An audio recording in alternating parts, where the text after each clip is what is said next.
Hi, this is Stephanie with Journey to Your Haven. One thing about grief I've noticed is that ignoring it, suppressing it, not dealing with it doesn't make it go away.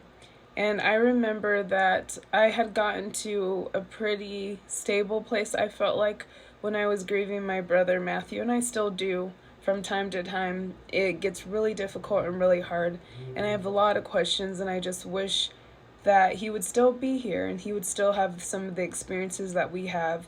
I just imagine him being there all the time, and that's difficult. And there was this one particular time where I felt like I was going to be able to continue to live and not be in depression and sorrow the rest of my life.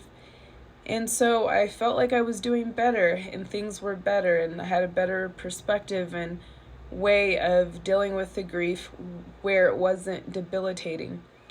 And then it just seemed like out of nowhere, I just felt so much grief again, and sadness, and sorrow, and fear, and anxiety, and all these different things.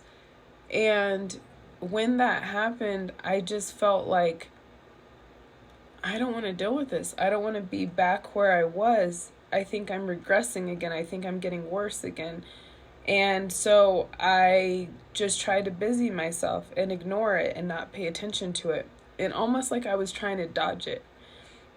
And then I remember I was sitting and I was talking to one of my friends, Julie, and we were talking about it, and I realized you're not able to do that successfully, because the more that you ignore it, the more you suppress it, the more you don't face it, the longer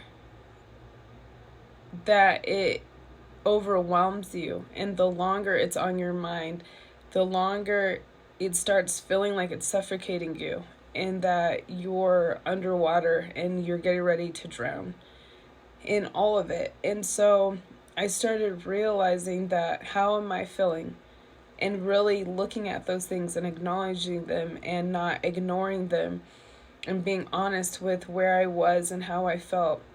That actually facing it and being honest about it was the way through it. It wasn't ignoring it, it was facing it. And through facing it, I was able to be honest with myself, with God, and with those who God had placed in my life to walk through the grief with, because I truly wasn't alone. However, if I stayed in my head and I didn't share it, I would be alone. And so I want to encourage you to face it and to be honest with it, because that's the only way